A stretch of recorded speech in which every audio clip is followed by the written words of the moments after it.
Hare Krishna. Welcome to Bhagavad Gita series. Again, we are in the same class session today. We are just starting chapter 16. So it's a new video. And we will do Mangalacharan once again. No harm in doing Mangalacharan as many times as possible. Om Jnanatimirandhasya Jnananjanashalakaya Chakshurunmilitam Yena Tasmai Shri Gurave Namaha Shri Chaitanya Manobhishtam Sthapitam Yena Bhutale Soyam Rupah Kada Mahyam Dadati Swapadantikam Vandeham Shri Guru Shri Yutah Padakamalam Shri Gurun Vaishnavamscha Shri Rupam Sagrajatam Sahagana Raghunathan Vitam Tam Sajivam Sadvaitam Savadhutam Parijana Sahitam Krishna Chaitanya Devam Shri Radha Krishna Padan Sahagana Lalita Shri Vishakhan Vitamscha Nama Om Vishnu Padaya Krishna Preshthaya Bhutale Srimati Bhaktivedanta Swami Niti Namine Namaste Saraswati Deve Gauravani Pracharine Nirvishesha Shunyavadi Paschatya Deshatarine He Krishna Karuna Sindho Deenabandho Jagatpate Gopesha Gopika Kanta Radha Kanta Namostute Tapta Kanchana Gaurangi Radhe Vrindavaneshwari Vrishabhanu Sute Devi Pranamami Hari Priye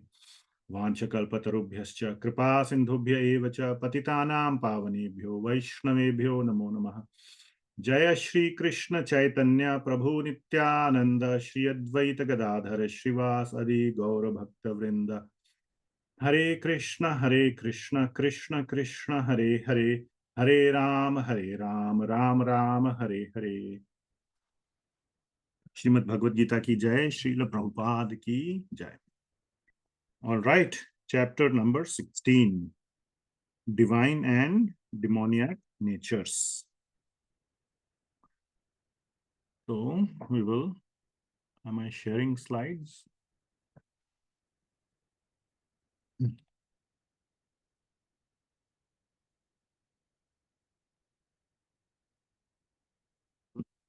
Okay, can see slides now? Yeah.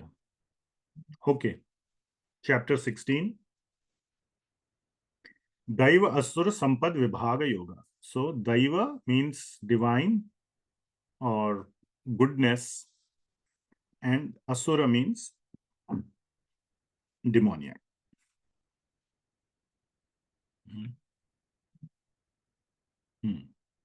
So, what is the summary of chapter 16, or what's the theme? What is the main purpose of chapter 16? That, so like I had said in the beginning of chapter 15, that slide, chapter 15 is all about knowing that who is Bhagawan, and then trying to develop a loving relationship with him and going to his dham. So that is the purpose of chapter 15. And chapter 16 describes what stops people from going to him. In spite of knowing some of this knowledge, or out of ignorance, not knowing this knowledge ever, just knowing material knowledge, or even more severe is when you commit a crime, when you know the law. Just like on a traffic, first time if you come from India and you don't know in India, let's say you jump the red signal. Traffic lights are a recommendation, not a mandation. So here you jump red light. First time you come, they may give you a warning. I didn't know I have to stop on red light. Now they have recorded that you had been given a warning. Next time if you jump red light, then you are in serious trouble. They will know in the records. Now you cannot say. So Bhagavan also, first time if you don't know, there may be some leniency. But, in any case, ignorance of the law is not an excuse. Sometimes it can be lesser, warning or whatever. But once you know, it's more severe. So there are two types of people, one who may not know at all. And there are hardly such people, hardly. If you look at this chapter, you will see demoniac nature. Why? Why does hardly nobody can say that I don't know what is divine or good behavior? Why? Nobody, even somebody who has never read any dharmic, let alone religious, let alone Vaishnava, let alone any dharmic book or any book of moral conduct, still he knows what is morality and what is immorality. Can anybody tell me how?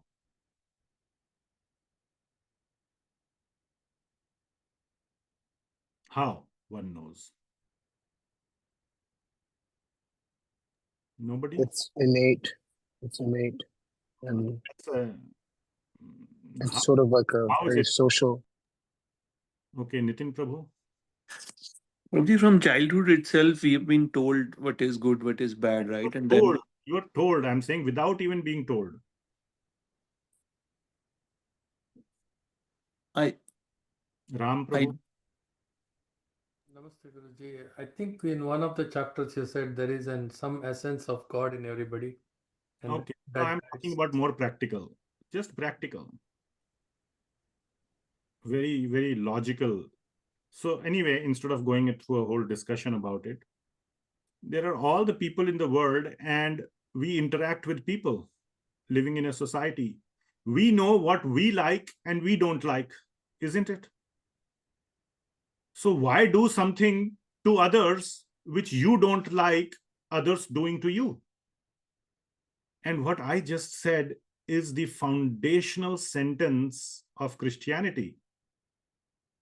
Do not do to others that you do not wish. What is that?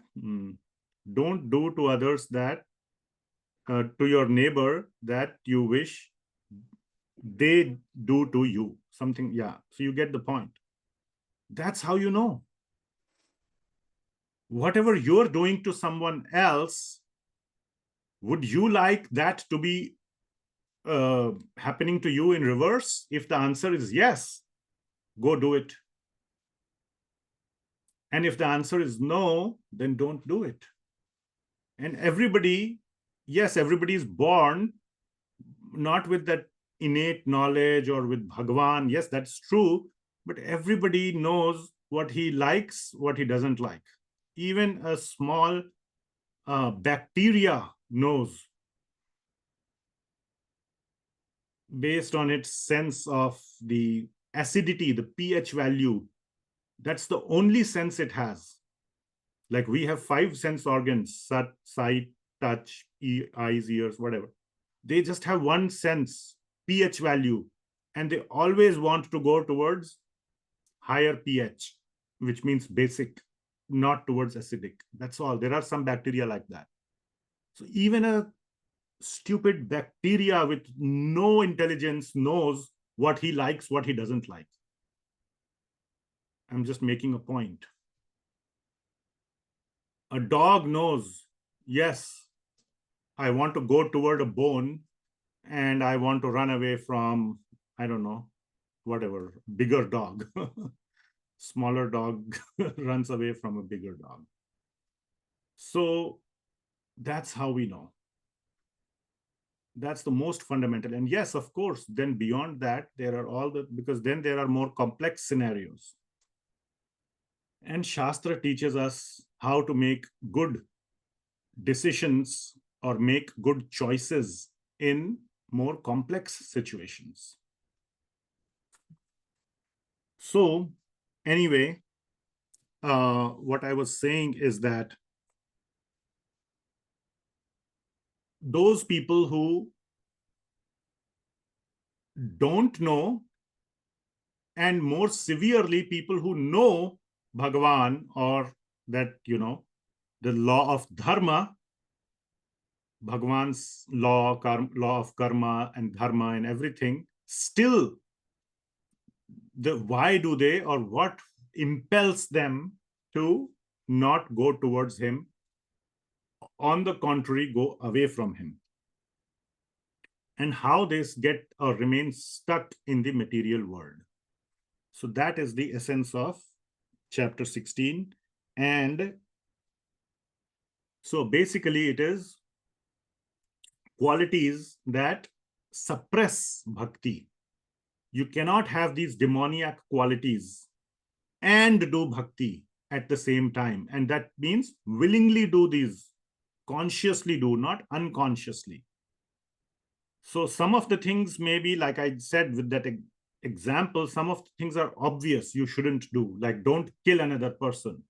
Every animal resists being killed.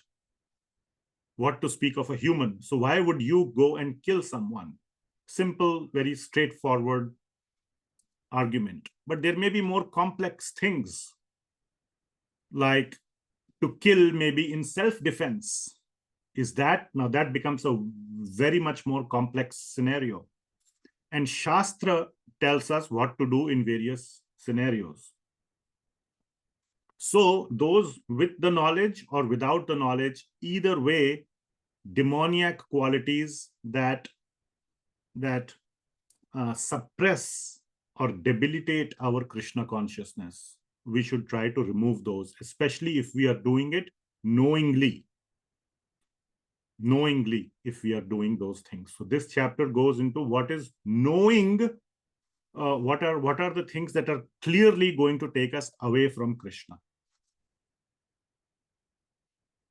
And it tells us how do you know what to do and what not to do. That's the last verse, very important.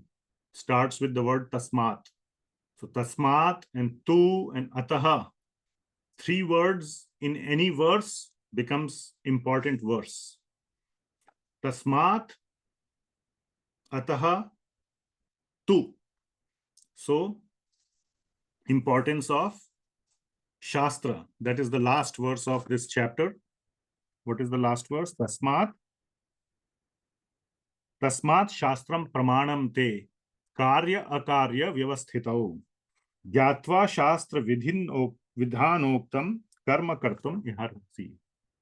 So tasmat shastra vidhanam te, shastra pramanam te. So shastra tells you what to do, what not to do. That's the last verse. So importance of Shastra, to know how to lead a divine life and stop doing demoniac things.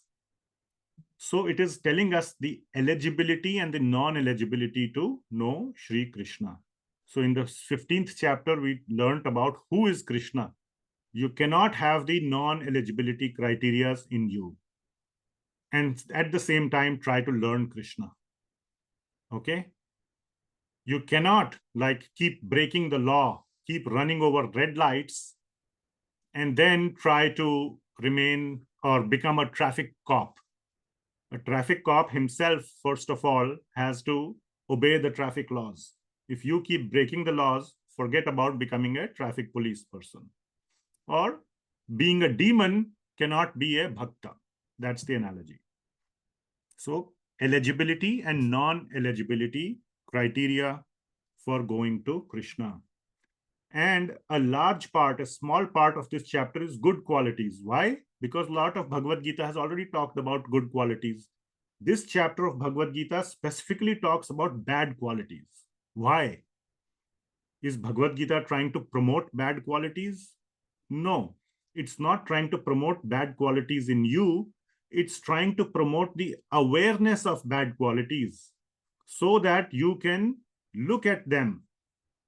Many of these may be in you, in me.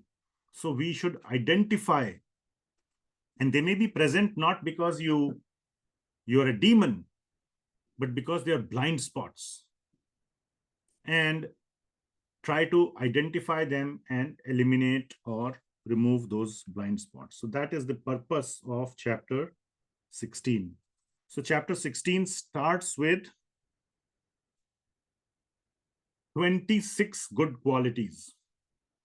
So we will go through this, all the 26 we will go through slowly, just in case. So now many of you, and there are some not some, all of you very wonderful devotees, and many of you may have many of these qualities. Some of you may have all of these qualities. There may be some who may think I don't have this particular quality or that particular quality are inspired by it and try to develop them. So read Srila Prabhupada's purport. He has given one paragraph. It's a long purport. How many pages? 1, 2, 3, 4, 5, 6, 7 pages purport is there on the first 3 verses. These first 3 verses are listing 26 good qualities, and he has given one paragraph on each one. I will summarize it for you, but please go and read them. See which ones you lack or have less of or are inspired by, and develop those qualities. Okay. I have just listed a sample of them that I am inspired by. This is not 26. This is 3 plus 3, 6, and 12 out of 26. But we will read all 26 and I will briefly summarize them as part of the class. So that's the purpose. All right. Please hear, and very nice to memorize these verses so that you can remember what are the 26 good qualities. All right. So here we go with the 26 good qualities. Oops.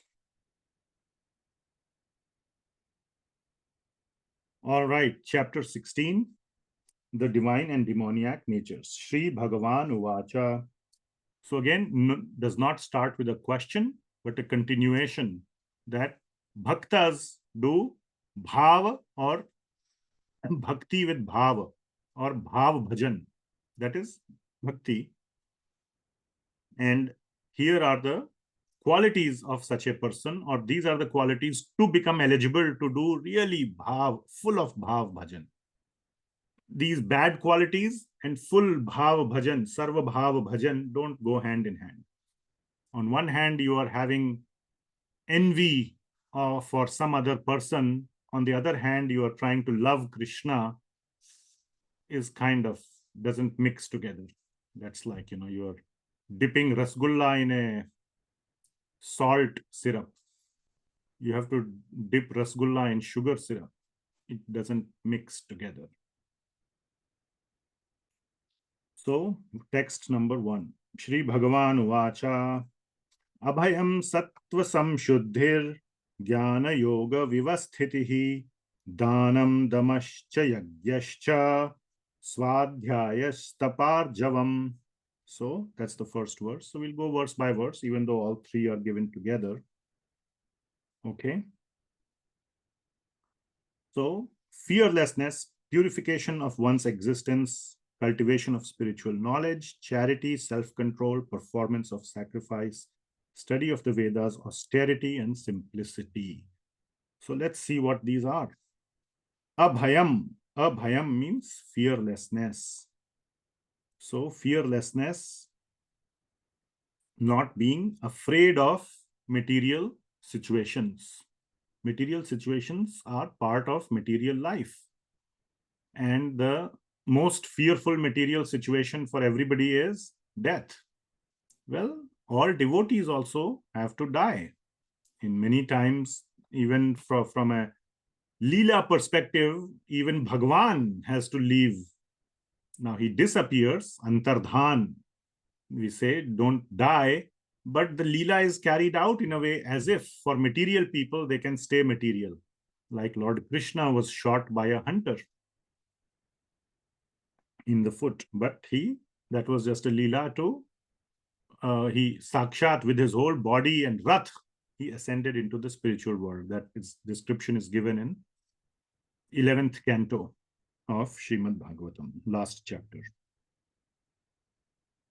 So abhayaṁ means not being fearful. Sattva-saṁśuddhir, purification of one's existence. So shuddhi of one's body and bring it into sattva guna, into the mode of goodness. So all the discussion that we had about mode of goodness, to inculcate that. And 17th chapter will be a detailed discussion of very specific things how to speak, what to eat, how much to sleep. All those things will be discussed in chapter 17. Jñāna-yoga-vyavasthitiḥ. Jñāna-yoga-vyavasthitiḥ means being situated, vyavasthitiḥ, being immersed in, absorbed in Jnana-yoga. And Jnana-yoga means two things. First, Jnana-yoga means atma-gyan. Gyan about the fact that I am not the body. And more importantly, the Jñāna-yoga-vyavasthitiḥ means situated, means absorbed, means know it in your bones. What it means, Atma-gyan means this life is not it. There is a next life and a next and a next. Having that long-term view and making decisions in this life, knowing that there are future lives. So somebody may think, hey, I have a very healthy body. I have billions of dollars. Even if Third World War occurs, I'll be fine. Well, you'll be fine in this life. What about next life? First of all, in this life also no guarantees. But even if you have all the possible guarantees in this life, next life is definitely not guaranteed. So having it, knowing it in your bones and acting today as if, so like doing charity, nice charity work, you're investing in the future. Every businessman wants to invest in the future. So be a businessman with Atma-gyan. And then for Bhakti, it is Bhakti-gyan. So that is Jñāna-yoga-vyavasthitiḥ. Dānaṁ, charity. Charity doesn't mean, now I'll just say some few words and move on. Charity doesn't mean give away everything and you become a person then who needs charity. Keep modestly for yourself and give the rest, or give generously. Don't be stingy. Okay, charity doesn't mean give away everything. Give according to your means and give generously. And be modest with your own accumulation. Don't hoard. That is charity. Damaḥ. Dama means controlling the mind and the senses, or the senses and the mind is the number one sense. So what's the point of controlling all the senses if the mind is not controlled? One day it will show up in the senses. Yajñaḥ, performance of sacrifice. So yajña doesn't just mean homa. Swaha, swaha. Yajña means just regulations. You know, regulating your life. One very nice thing I heard from someone, and I try to apply it. I don't know how successful I am. One of the way of sacrifices we have in today's world, this inundation of things that we want to acquire. Ask 3 questions before you go and buy something. First question, do I need it? Second question, do I really need it? And the third question, do I really, really need it? And if the answer to all 3 questions is yes, then fine, you can go get it. Otherwise, so this way of thinking prompts or gives you a practice of yajña. So that is yajña. We were at Costco yesterday. There was a very nice pair of sunglasses. It was so nice, I just wanted to buy it. And then I thought, I already have a pair of sunglasses. I said, do I really need it? And then if I buy this one, what will happen to the old one, which is perfectly fine? And I moved on from there. So just a small example. Svādhyāyaḥ, study of Vedic literatures. So Svādhyāyaḥ, and for us Bhaktas, it is study of Bhakti literatures. There is so much Bhakti literature. Srimad Bhagavatam, Chaitanya Charitamrita, for many people will take 10 years. Some people can do it in 1 year also, but really doing it with absorption will take time. And then there are so many. If you have done all those, you can ask your Gurujanas for what to do next. Tapa, austerity of the body, mainly austerity of the body. Ārjavam is simplicity. Srila Prabhupada says, even telling your enemy your thoughts. So another way of simplicity is to have transparency of thought, words, and actions. Same thing, sameness or equality, जो कहा वो बोला और फिर वही किया. That is called simplicity. So simplicity doesn't mean become yes man. But inside you are thinking no, but by mouth you say yes.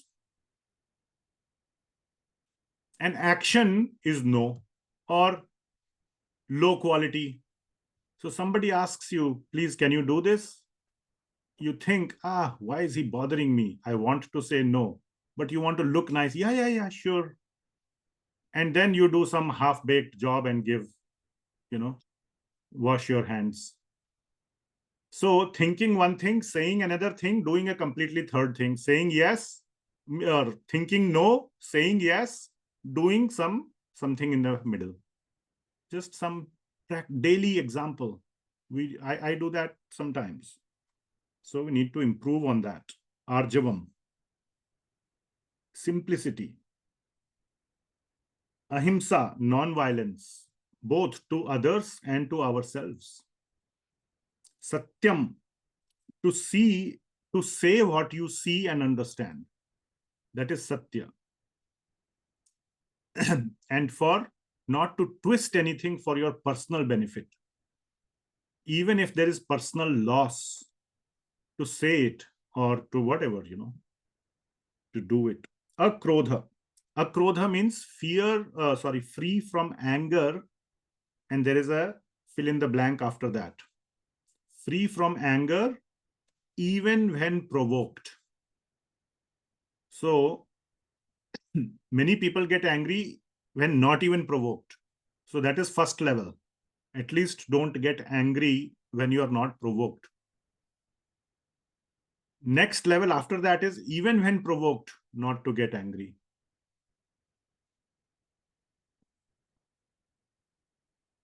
So all these things require practice. And one very nice way to get practice is to associate with people whom you think have these qualities. Now, they may not have these qualities 100%, but even if they have that quality better than you, associate with them. I know some devotees, it is like you have to really probably slap them to make them angry. Still, they will not get angry. I know they are such sweet devotees. So if you want to get rid of anger, hang out with them. You will see them that that energy will come to you. Or any of these things. Tyāgaḥ. Tyāgaḥ is not like 100% renunciation. Again, tyāg means to give up generously, which means to reduce your web of needs. That is tyāg. Not like becoming a Jain Muni, not even having any piece of cloth. Everything has been tyāg. That is very, very, very high level, like Rishabdev. First, the becoming a avadhut. So that is very high level of tyāg, but tyāg means to get rid of the web of entanglements and reduce our needs or what we need to keep. Shanti means tranquility. So not just shanti, like peace, no fighting. Shanti means rising above materialism. And that is true shanti because materialism will someday or the other give a shanti. 100% guaranteed, sooner or later. So materialism is a shanti guaranteed, sooner or later. So true shanti means going beyond materialism. That's the only way of shanti. Otherwise, all shanti is temporary. Apaishunam. Apaishunam means no fault finding. Okay. Two levels here again. first level is basic level, no fault finding behind someone's back.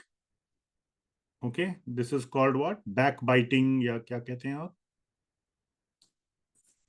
Huh? Backstabbing. Backstabbing. No, backstabbing is when you just do harm, but just speak ill behind their back. Gossip. Gossip, yeah. When they come in front, Hare Krishna, Hare Krishna. You're such a pure devotee, Hare Krishna.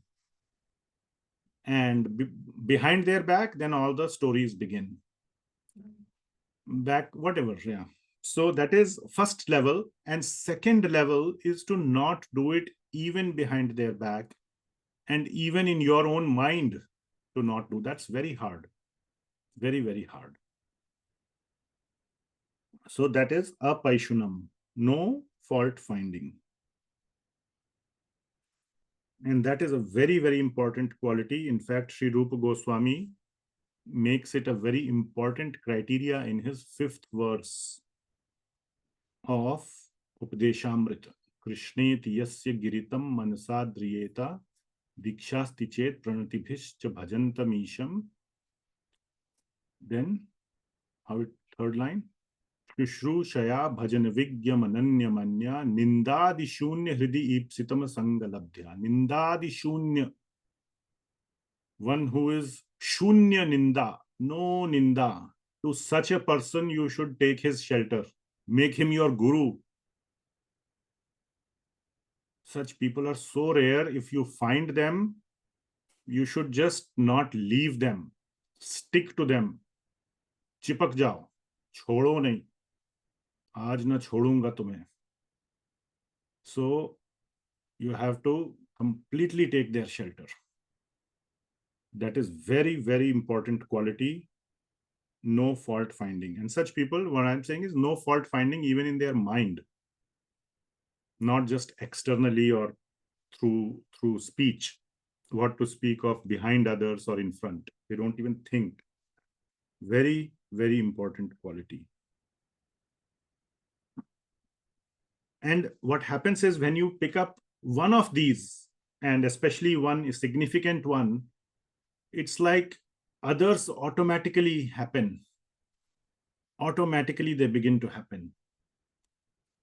I don't know what example to give, but like in a jigsaw puzzle, the moment you solve one piece, then it gives clue and all the other pieces begin to fall in place. So large part of the puzzle gets solved. So really make a sincere effort. What's the harm? It will bring you closer to Krishna. Remember all this, I have another slide. Same qualities Krishna asks to develop in chapter. Which chapter?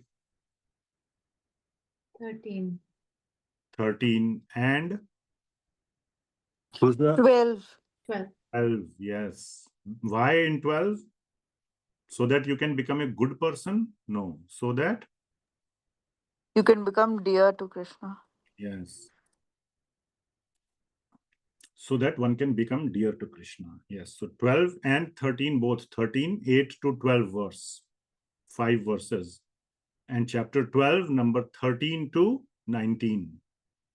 7 verses. And 20th verse says, one who develops all these qualities is very, very dear. Atīva me priya.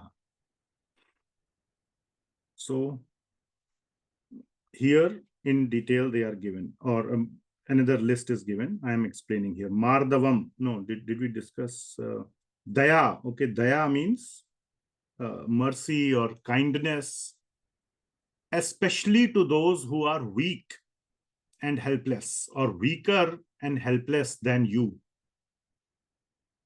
Because then there is no expectation. What is the point of showing daya to somebody who is stronger? He doesn't need your daya. So you are doing lip service, or it is an expectation of return. So especially to the weak and helpless. Daya bhuteshu. To all living entities one must do, but especially towards weak and helpless. Aloluptvam. So laulya means greed. Aloluptvam means lack of or freedom from greed. Now that laulya in Raganuga Bhakti is spiritual greed. So we are not talking about that aloluptvam. Here it is material greed for material sense objects. So freedom from material sense objects. Mardavam means gentle-heartedness. Not to be hard-hearted, not to be too firm, maybe you are right, but righteousness shouldn't result in iron fist. There's that movie, right? वो क्या था? वो कौन सा professor था वो? 3 Idiots. What is that? Professor? Virus. How many? Sahasrabuddhe. Sahasrabuddhi. Whatever. He was Shunya Buddhi, not Sahasrabuddhi. So whatever, like, extremely, what is the point of being right and leaving a trail of dead bodies behind you? So in Intel also, there are some of these, people who got awards and all. One project, by iron fist, they completed a project because they ruled like a dictator. And they left a trail of dead bodies. Not dead bodies in Intel, but dead bodies means demotivated people. Some people left. So the result is one project you can complete successfully, but the success of a company is not one project. It's one after the other, after the other, after the other. So you cannot, that is called short-sightedness. You can get an award for one project, but you have killed the next project. So it's not good. So that is called mardavam, gentleness, not to be hard-hearted, firm, harsh. Tir, modesty, similar. Achapalam means achapal means fickle-minded. Chapal means fickle-minded. One this, that, jumping from. So how many of you can't sit down and read Bhagavad Gita or Bhagavatam every 3 minutes, pick up the phone, or there's just mind is just, doesn't stay at one place. So determination, achapalam means determination. Another way to think about it, not busy doing useless activities. If you have to jump from one to the other, have 3 or 4 meaningful activities. Read Bhagavatam, if not, read Bhagavad Gita, do your Bhakti Shastri homework, do your office work. That is useful. It will keep you employed. These days, it's important to have a job.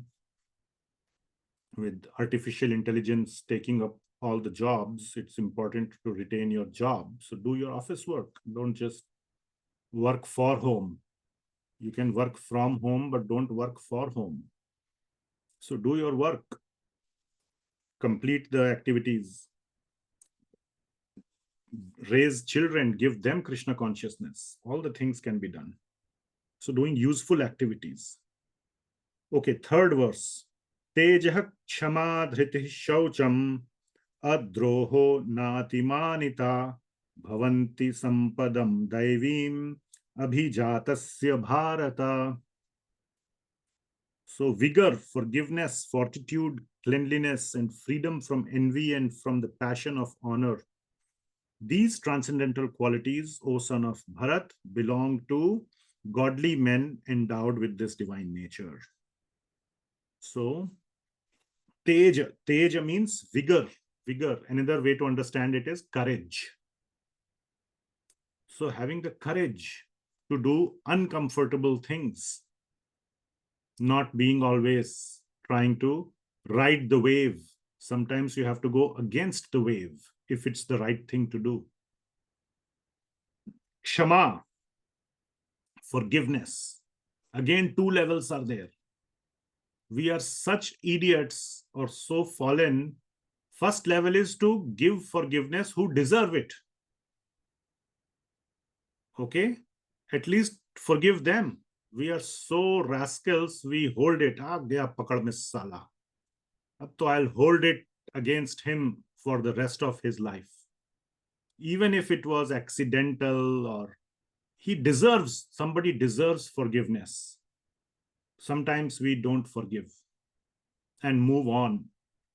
And second is to forgive those even who don't deserve it. That's much higher. Okay.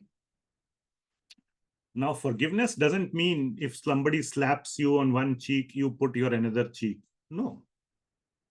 That way you will keep getting slapped, because there are demoniac people. We will see the nature of demoniac people. They will not stop slapping.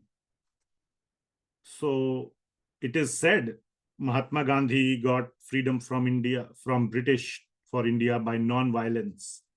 That is true, but also large part is because Britain almost lost Second World War. They were like just completely beaten by Germany. They just, managed to survive. And they had no resources to any more rule over India. And plus India, they had made it so poor anyway. They had sucked out everything. It was such a poor country that anyway, there was nothing much left. And plus the,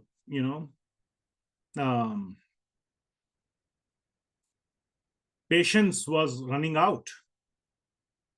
There was, if you read the history, there was a lot of debate whether India should support Britain in the Second World War. We supported them in First World War, and they said, we will give you independence, and they denied. So you can put your one cheek and you will get slapped, and you'll put your another one and you'll get slapped. And then Second World War, people said, don't support them. Why? And still, so anyway, so Kshama means, yes, forgive the undeserving. That's true. Mainly to preserve and nourish your bhakti. Because if you hold it back in your heart, that's what will be going on in your heart. And you will not be able to do bhakti properly. So that you can do your bhakti properly. And also in some cases, you communicate to the other person, I have forgiven you, because many times the person, not the very bad people, but those who may have accidentally or whatever done something, they feel relief that I have been forgiven. They can move on in their bhakti. Okay. So it's very important to communicate that I forgive you, and genuinely with feeling, and move on. It doesn't mean you have to start living with them or close to them, but you can move on, but forgive them and say to them, it frees them and it frees you to do your bhakti. Kshama. Dhriti, fortitude. What is that? It means that being steady in unsettling conditions or unsettling situations. So these are unsettling times. So many unsettling things are happening. People are being laid off. There's all kind of, government policies, visa issues, this, that, all that, very unsettling. So how to remain steady? So remaining steady in these situations is dhriti. Shaucham, cleanliness, internal and external cleanliness, both. Adroho means freedom from envy. What is freedom from envy? What is envy at the core? What is envy? At the core, envy is desiring someone's harm. Just desiring is envy. You may not actually go and execute it or do harm, but just desiring, uska bura ho, may that person suffer. That is the deepest level of envy. Of course, taking action on it has other names like akrodhaḥ and all that, or ahiṁsā. Then it goes into other words or other names. But in the heart, envy means desiring someone's harm. And it eats up your own bhakti. Next one, another very important one, na ati-mānitā. So these ones, many of these ones that we are discussing in this verse number 3 are very crucial for one's bhakti. Very, very crucial. So this is all of these in third verse are very important. Of course, the one that we discussed about not criticizing others is extremely important. Apaishunam. But these ones are also very important for bhakti. So na ati-mānitā means no expectation of excessive honor. No expectation of honor, but not even receiving excess honor to kind of shut it down. And if you see somewhere that there is excess honor, ati-mānitā, so expecting zero and receiving only in, because if one is doing bhakti,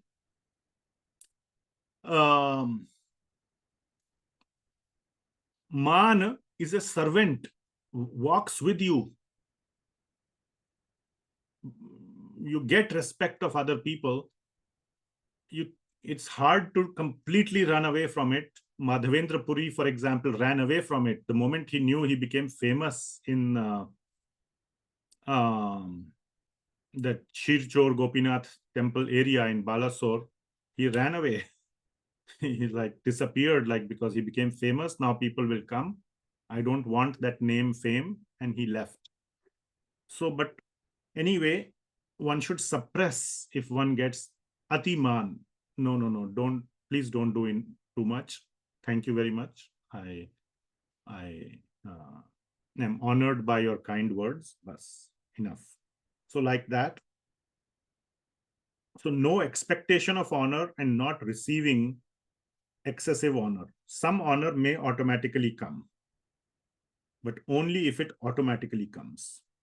And the root of it is considering oneself to be worthless of honor, completely worthless. And the way, now it's very hard to do. It becomes artificial at many times.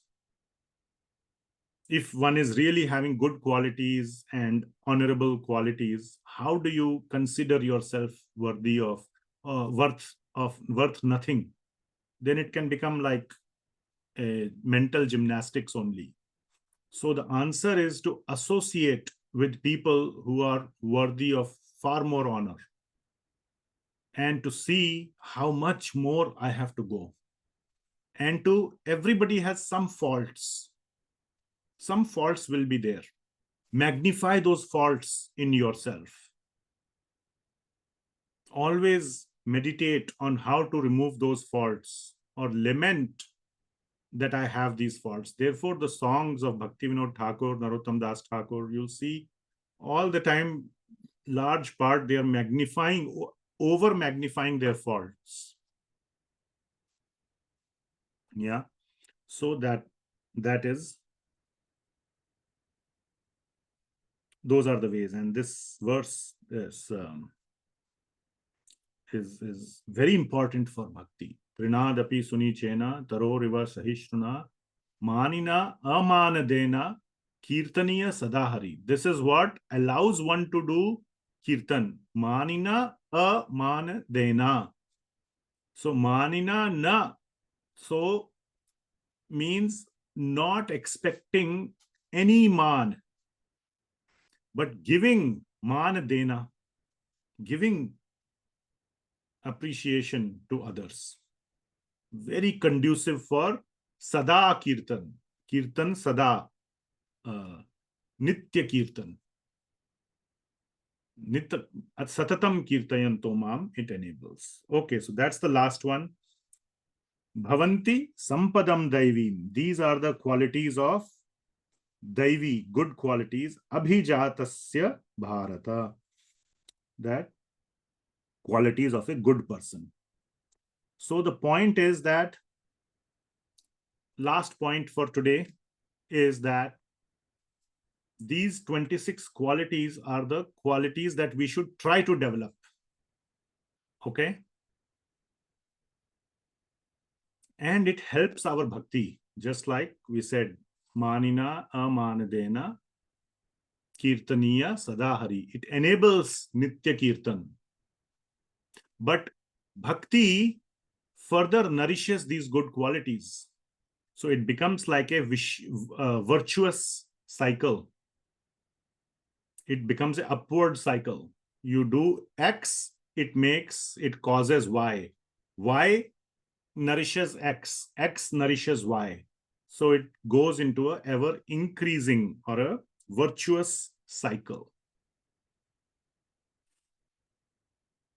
Yeah. So we will stop there. And we'll start from text 4 and complete the chapter next week, right? Next week we have. Yeah. Next Friday we will have class. Friday ko hai Balram Purnima.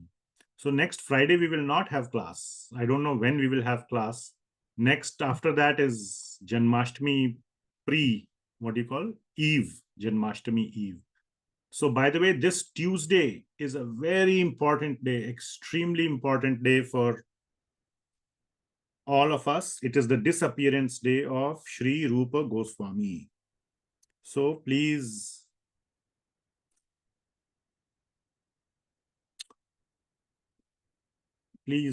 spend your Tuesday very nicely. Sri Rupa Goswami, if he was not there, none of us would be here. It's because of him why we are here.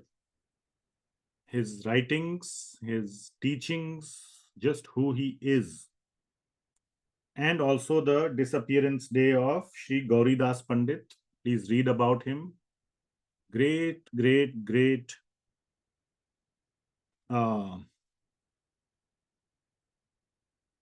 devotee of Lord Chaitanya Mahaprabhu. He is the Chacha-ji of Janava Mata and Vasudha Devi. These are the two wives of Nityananda Prabhu. So he's Chacha of them. Anyway, but great devotee of Lord Chaitanya. So Sri Rupa Goswami. And then there is Balram Purnima on Friday, the appearance of Lord Balram. You can read about his birth or his appearance in Srimad Bhagavatam in the second chapter of 10th canto. Yeah, and then after that is Sri Krishna Janmashtami. We may not meet before it happens. So wish you all a wonderful Balram Purnima and Sri Krishna Janmashtami. Please come if you are in Portland to the temple. Tomorrow morning, we are celebrating Rath Yatra in Portland downtown. So if you are part of the Portland congregation, you must have received the information already. So I am really looking forward to Rath Yatra tomorrow. And Balram Purnima and Sri Krishna Janmashtami. And if we are able to meet before that, then we will meet. Maybe we will do a weekday class to keep making progress. Probably we should finish chapter 16. We'll decide and see. Okay. Any questions, comments? All good? Okay. All right then. Thank you very much. Shrimad Bhagavad Gita ki jai, Jagat Guru Srila Prabhupada ki jai. Hare Krishna. Prabhuji. Hare Krishna. Thank you, Prabhuji. Thank you, Mataji. Thank you. Panchang pranams. Hare Krishna. Hare Krishna. Hare Krishna Mataji, Hare Krishna Prabhuji. Thank you, Prabhuji. Hare Krishna. Hare Krishna. Okay, I will close Hare the. Krishna, Prabhuji. Thank you. Prabhuji. Thank you, Mataji. Thank you.